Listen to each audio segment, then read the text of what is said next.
Hey, what's up guys, Darren Vega here, and today we're going to talk about Destiny 2 Forsaken. So Forsaken is the Taken King-like expansion for Destiny 2, so this is a huge update that adds tons of content, including a brand new story campaign, new playable areas, a new raid, new supers and weapons, and a new PvE/PvP game mode called Gambit, as well as even more content on the way.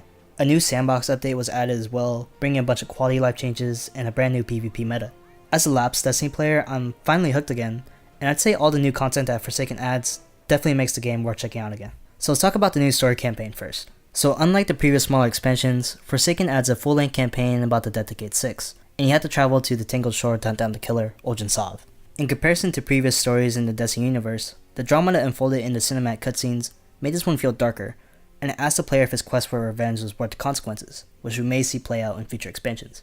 Forsaken also introduces a new enemy type, the Scorn, which may seem like a reskin of the Fallen at first, but encounters with them played out very much differently, and it made the combat feel that much more refreshing. What I really loved though was the great level design and mission variety.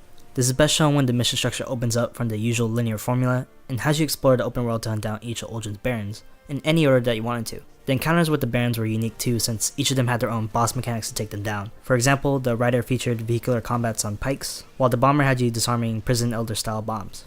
Another big addition to Destiny 2 is Gambit, a hybrid game mode that combines the best elements of both PvE and PvP.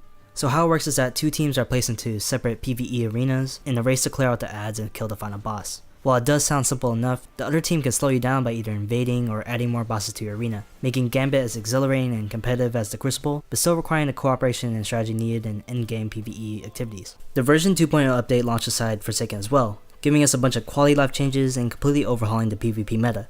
Some of the changes include the new collections page, bigger vault space, changes to the mod and fusion system, as well as the new trans page and the return of bounties and dailies, which gives players incentive to come back each day and try out different game modes. However, my favorite change is the new PvP meta.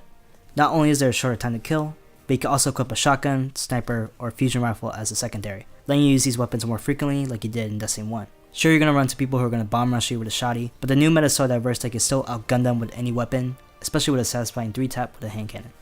The amount of content in Forsaken alone will keep you playing for quite a while, but Bungie plans on adding even more content throughout year 2. So far we've already gotten the new raid and a new Crucible game mode, however there's also the additional annual pass that can be bought separately. Even though there's going to be updates and seasonal events like Iron Banner and the Dawning that all players will have access to, the annual pass will include smaller expansions that will add new story campaigns, activities, raids, and weapons. Based off the roadmap on Bungie's website, it seems like we'll be getting these expansions more frequently than we did in year 1, with the first one releasing this December. So if you were on the fence about Destiny 2, or a lapsed Destiny fan like I am, right now is a great time to hop back in because Forsaken fixes a lot of the problems that people had with vanilla Destiny 2, as well as adding tons of content that will keep you coming back for quite a while. Just so you know, you need the base game and all its previous expansions to play Forsaken, so if you don't have the game or the expansions, I recommend getting the Legendary Bundle because it comes with everything you need and it's cheaper than buying everything else separately. But yeah, that's pretty much it. Thank you guys so much for watching. If you guys like this video, please subscribe for more videos like this one. And while you're at it, let me know if you guys are playing Destiny 2 right now or plan on hopping back in. Anyways, thanks again, and I'll catch you guys in the next one.